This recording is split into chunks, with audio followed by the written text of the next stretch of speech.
चलिए आज हम लोग एक बार फिर से ऑनलाइन क्लास के लिए यहाँ उपस्थित हुए हैं। उम्मीद करते हैं कि आप बहुत अच्छे होंगे। कल हमने पोटेंशियोमीटर पढ़ा था और आज हम पोटेंशियोमीटर को और अच्छे से समझेंगे। पोटेंशियोमीटर का क्या सीमा होता है, उसका कैसे हम यूज करेंगे, ये सब चीज़ के बारे में आज हम इस वीडियो में डिस्कशन करेंगे। ठीक है, चलिए समय ज़्यादा बर्बाद नहीं करते हुए एकदम सीधा अपने पॉइंट पे आते हैं। देखिए अपने पास एक पोटेंशियोमीटर कल हम बनाए थे। ठीक है, पोटेंशियोमीटर बनाए थे हम, यहाँ प्रतिरोध लगाए थे, याद होगा आपको। ठीक है, और नीचे यहाँ पे सेल लगाते थे, ये गैल्वेनोमीटर था और ये इसका पॉइंटर, और ये मतलब सबको मान लीजिए स्केल लगा हुआ है 50, यहाँ 100 सेंटीमीटर कर लीजिए, और ये आपका हो गया 0 सेंटीमीटर। ठीक है, अब देखिए इसके सभी पार्ट्स को एक बार फिर से हम लोग रिमेमोराइज करते हैं। ये जो पार्ट्स हैं, ये पार्ट्स क्या होते हैं बुआ? ज्ञात सेल होते हैं, ज्ञात सेल, यानी इसका ईएमएफ मुझे पता होता है जो पोटेंशियोमीटर को ऑपरेट करने में लगाया जाता है। और देखिए ये इसका प्लस है, इसका माइनस है, तो ये भी इसका प्लस इसका माइनस है। ठीक, ध्यान रखिएगा। और ये जो नीचे वाला जो सेल है बुआ, इसे हम लोग कौन सा सेल बोलते हैं? अज्ञात सेल। अज्ञात सेल कहने का मतलब अननोन सेल, जिसका मुझे ईएमएफ ज्ञात करना हो उसे हम लोग नीचे लगाएंगे। ठीक, अब बेसिकली होता यूँ है, और ये मान लो कोई परिपथ में प्रतिरोध लगा या फिर आंतरिक प्रतिरोध बैटरी का ही है, कोई दिक्कत नहीं, कौन सा? ज्ञात सेल का। ठीक, अब देखिए बेसिकली अपने को करना क्या हो? बेसिकली अपने को ये करना है कि इसका ईएमएफ निकालना है इस सेल का। तो इसका ईएमएफ निकालने के लिए सबसे पहले हम लोग क्या करते थे? एक फॉर्मूला लिखे होंगे। अगर इसका ईएमएफ ई है तो हम लोग, और ये देखिए तार जो है वो किसी भी चीज़ का तार लगा होता है, तो ये मैग्नीन और कांस्टेंट की तार होता है, जनरली प्रयोग करते हैं। क्यों प्रयोग करते हैं वो भी हम बताए थे। इसका मान लीजिए कि प्रतिरोध R है। ठीक है, अब हम लोग लिखे थे यहाँ पे सबसे पहले हम लोग इस परिपथ में धारा निकाल लिए थे। तो ये सब सॉल्व करके अंतिम में अपने डेरिवेशन लाए थे कि हमने रो यानी विभव प्रवणता लाए थे। विभव प्रवणता होता कितना है बुआ? यानी पोटेंशियल ग्रेडियंट। तो हम लोग लिखे हुए थे रो, इसका ये प्रतिरोध बट्टे R प्लस R। ठीक है, अच्छा कितनी, इसको एक काम कीजिए, ठीक है, 1 मिनट बुआ। ठीक है, नीचे कर लीजिए। और अगर इस तार की लंबाई पूरे L हम लोग माने थे तो L से मल्टीप्लाई किए थे। यहाँ L का मान कितना होगा बुआ? 100 लिए हुए ना। यहाँ 200 300 कुछ भी लंबाई हो सकता है, इसके टेंशन की बात नहीं है। तो सबसे पहले हम लोग क्या निकालेंगे? मुख्य उद्देश्य जो अपना होता है, देखिए ये अगर बिंदु A और ये बिंदु अगर B हुआ तो अपना मुख्य उद्देश्य ये होता है कि बिंदु A और बिंदु B, ठीक है, इसके अक्रॉस अपना विभव निकालना, यानी VAB निकालना होता है। ठीक, अगर VAB निकाल लिए तो हम लोग क्या निकालते हैं? रो। तो रो के लिए एक फॉर्मूला भी लिखाए हुए थे, देखिएगा। रो बराबर था अपना क्या कि VAB यानी AB के अक्रॉस विभव और AB की लंबाई। यही करते थे हम लोग। बेसिकली कुछ नहीं, अपना ये निकाल लिए और उसके बाद अपने पास EMF बराबर आ जाता था रो इंटू L। L1 मान लो इसको। ये L1 क्या होता था कि देखिए ये स्केल लगा हुआ बुआ, तो इस पॉइंटर को हम लोग आगे पीछे इधर से शुरुआत करते, धीरे धीरे बढ़ते जाते हैं। तो जिस बिंदु पर मिल जाए, ठीक है ना, जिस बिंदु पर मिल जाए तो क्या मिलता है बुआ? तो वैसा बिंदु जिसमें गैल्वेनोमीटर से धारा प्रवाहित बंद हो जाएगा, यही cell of cancellation of cell होता था बुआ। तो इसको हम लोग आगे पीछे सटाएंगे। तो जब इसका EMF, ठीक है, इसके तार के सिराओं के बराबर हो जाए, तो जिस बिंदु पर हो जाएगा, जैसे मान लीजिए यहाँ सटाए तो ये बिंदु मान लीजिए न्यूट्रल पॉइंट N है, तो यहाँ अगर अपना तार ले जाएंगे तो इस दोनों के क्रॉस जो विभव होगा वो इसके EMF के बराबर होगा, तब तो बराबर करके कैंसिल कर दिया एक दूसरे। ठीक है, तो ये किस सिद्धांत पर आधारित है बुआ? Cancellation of cell. ठीक, तो इसको हम लोग यहाँ मिला दिए। ठीक, तो अब अपने को निकालना होगा ये जो लंबाई होगा कितना, ये इसका रीडिंग क्या है? जैसे मान लीजिए यहाँ 80 सेंटीमीटर पर ये हो गया, तो अपने L1 का मान कितना लेंगे? 80 सेंटीमीटर। ठीक, तो यहाँ से हम लोग इजीली ये निकाल लिए थे। तो आज हम इसी पोटेंशियोमीटर का एक क्वेश्चन करेंगे जो बहुत इंपॉर्टेंट क्वेश्चन होगा, उसको हम लोग सॉल्व करेंगे ताकि आप चीज़ को इजीली समझ सकते हैं। और पोटेंशियोमीटर किस बेसिस पे अपना और क्वेश्चन हो सकता है वो हम लोग अभी बात करेंगे। ठीक है, चलिए हम लोग आगे बढ़ते हैं।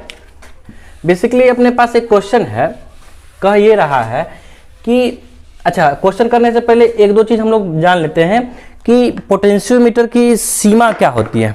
ठीक है, पोटेंशियोमीटर की सीमा क्या होती है? तो देखिए पोटेंशियोमीटर की एक बड़ी खराबी है कि अगर इसमें मान लीजिए हम 10 वोल्ट का ज्ञात सेल लगाए हुए हैं। कितना वोल्ट का लगाया हुआ है? 10 वोल्ट का ज्ञात सेल। ठीक, तो इस पोटेंशियोमीटर से हम, ठीक है, आइडियल कंडीशन में हम 10 वोल्ट तक के बैटरी वाला का ही ईएमएफ माप सकते हैं, यानी जिस बैटरी का ईएमएफ 10 वोल्ट हो आइडियल केस में, क्योंकि कुछ ना कुछ ये सर्किट वो खाएगा ये। तो अगर हम लोग फिजिकली बात करेंगे, यानी ये सर्किट कुछ ना कुछ तो विभव का ह्रास करेगी ही। तो अगर ये विभव का ह्रास करेगी सर्किट, तो 10 से कम ही हम लोग माप पाएंगे ना।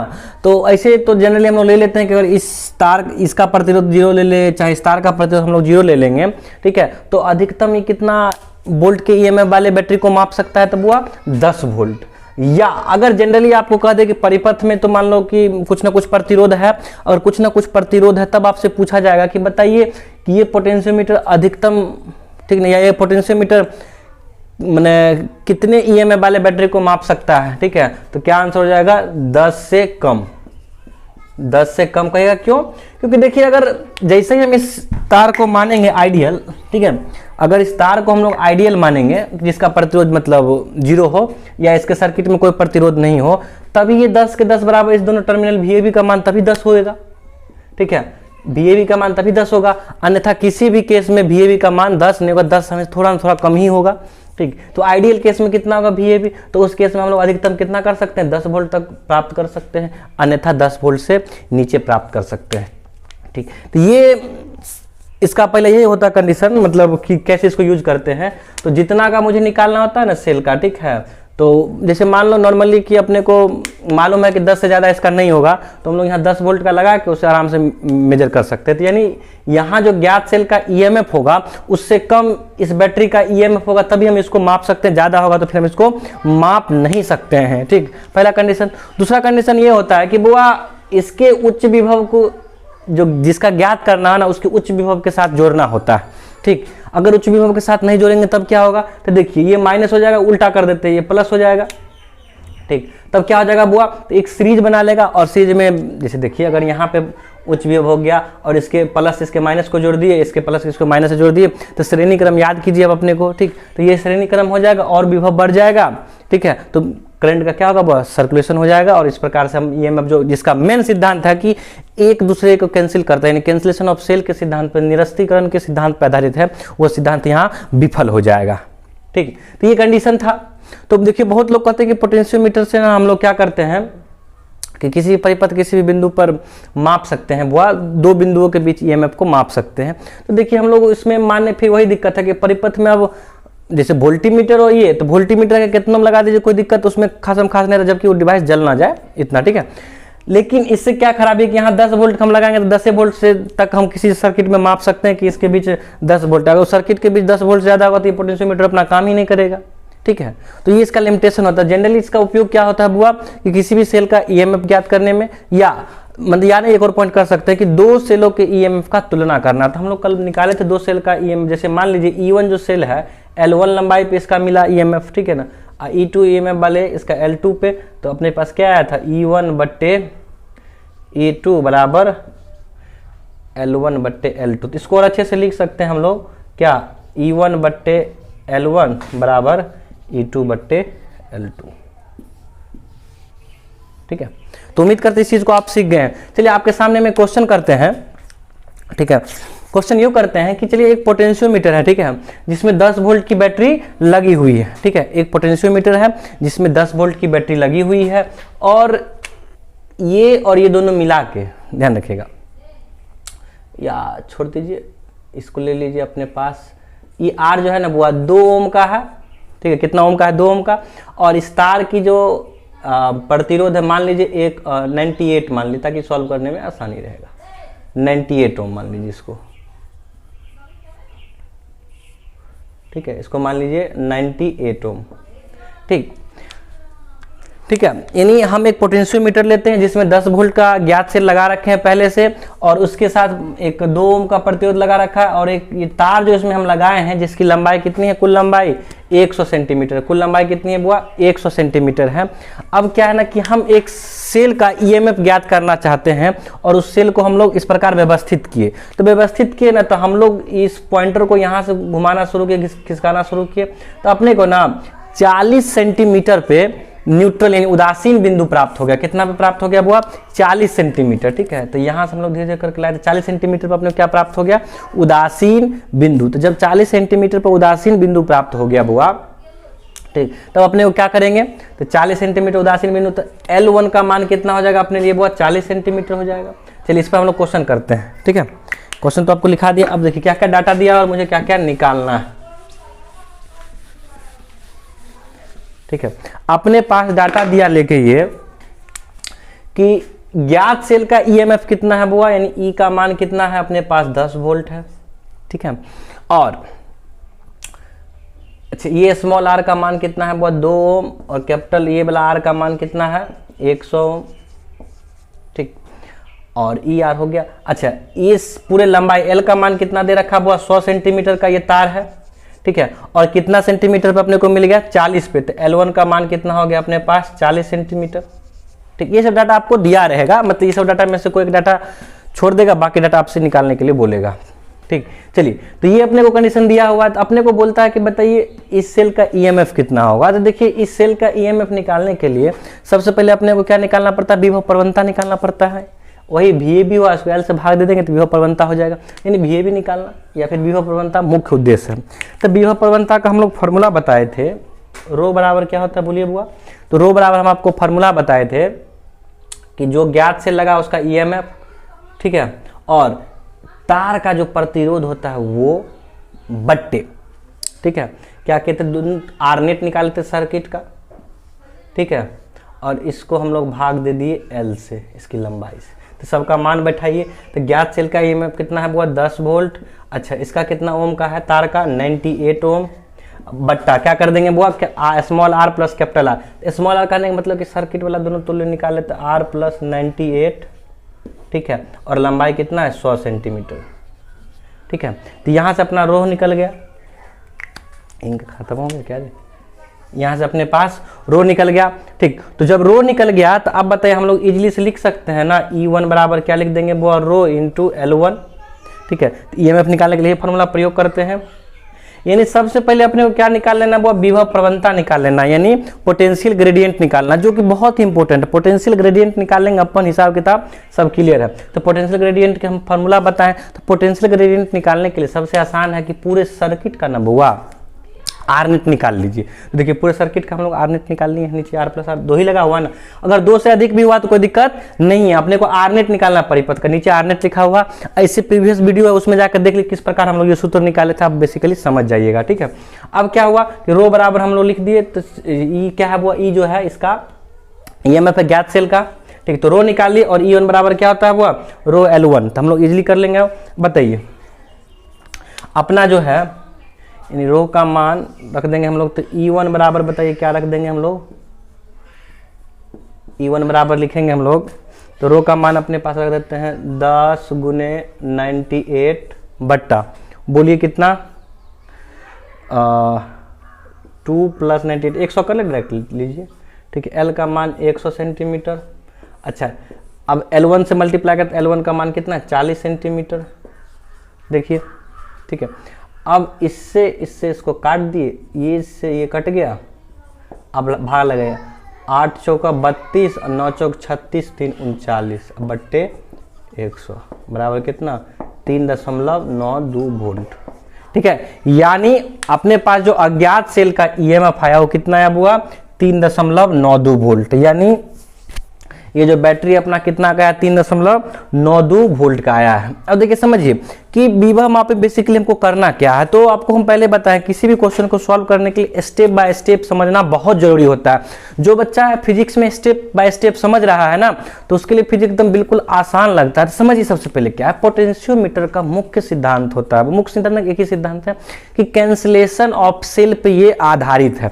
किस पे है बुआ? कैंसिलेशन ऑफ सेल, यानी सेल एक सीधा एक उल्टा लग के दोनों को बैलेंस करके खत्म कर देता है। ठीक है, तो वही बात है। तो उसके लिए सबसे पहले अपने को रो निकालना है। रो होता क्या है बुआ? तो ये होता है विभव प्रवणता। ठीक है ना, विभव प्रवणता होता क्या है एक्चुअली? तो विभव प्रवणता ये होता है कि जैसे मान लीजिए कोई तार है, ठीक है ना, कोई तार है बुआ, इसकी लंबाई कितने मान लिए हम लोग? L मान लिए हैं, और इस तार के ना सिरे का जो विभवांतर है वो भी क्या है? विभवांतर भी।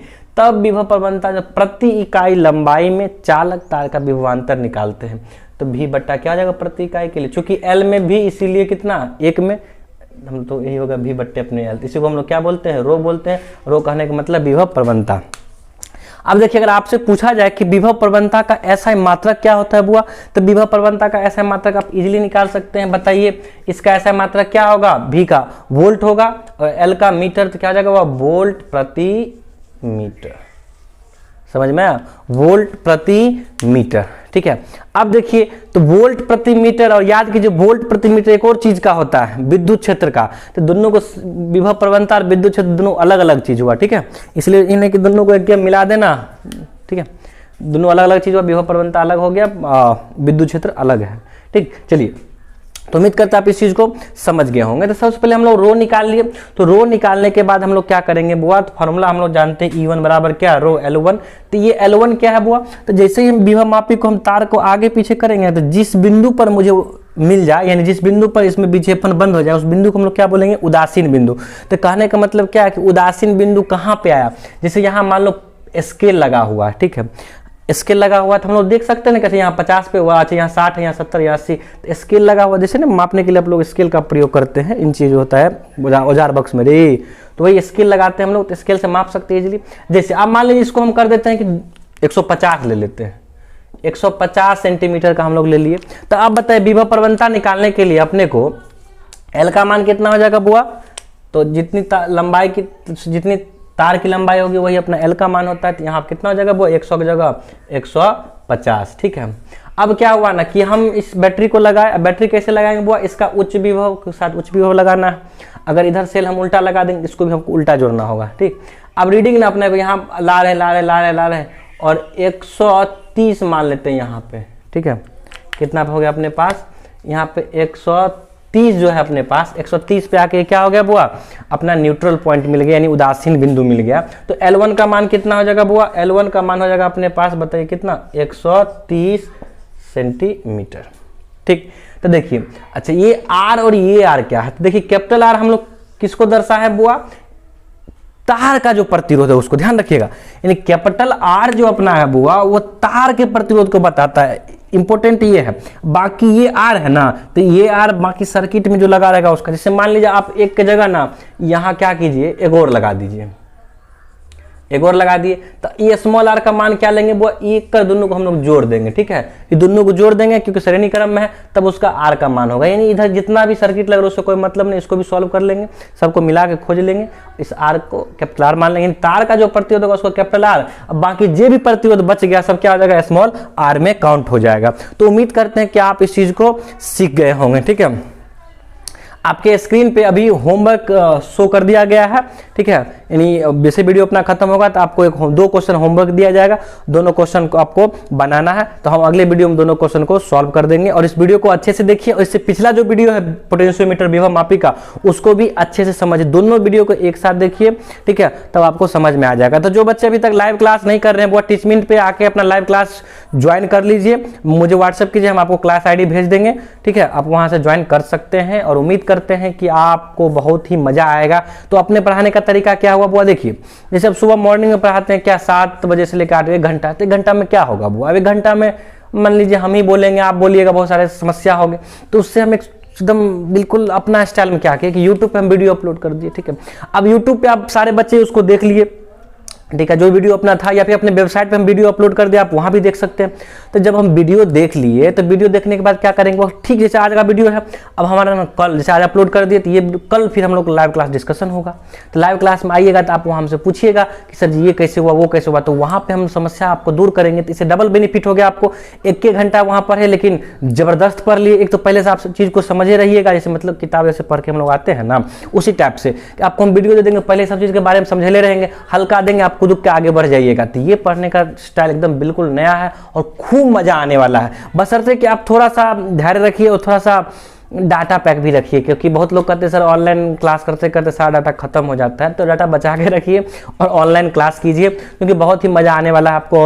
और सबसे बड़ी खुशी की बात जानते हैं क्या, अब अपन ना एक एप्लीकेशन बन रहा है, तो ट्रायल के लिए तब तक जैसे अपने जो संस्थान के बच्चे हैं उसको ट्रायल के लिए उसमें क्या बग्स हैं, क्या कहाँ गलत मतलब एरर देता है, जो बग्स उसी को बोलते हैं टेक्निकल लैंग्वेज में, जहाँ एरर है कुछ चीज़ छूट गया, ठीक है, उसको हम लोग टेक्निकल लैंग्वेज में बग बोलते हैं। तो उस बग को खोज कर बताना कि सर जी ऐप में यहाँ ये समस्या, जैसे किसी का ऐप ऑटोमेटिक बंद हो जा रहा है, किसी खुल ही नहीं रहा, बहुत तरह का समस्या हो सकता है। तो वो मुझे फीडबैक में जरूर बताइएगा कि सर आपका ये, तो हम आज रात तक उम्मीद करते हैं कि ऐप को ट्रायल कर लेंगे लगभग, और कल या अगले वीडियो में आपको ऐप का लिंक देंगे, आप ऐप देख लीजिएगा और मुझे बताइएगा कि आपको ऐप कैसा लगा है। ठीक है, चलिए फिर मिलते हैं हम लोग अगले वीडियो में। तब तक आराम से रहिए, सुरक्षित रहिए, घर पे रहिए, लॉकडाउन के नियमों का पालन कीजिए। ठीक है, चलो बाय।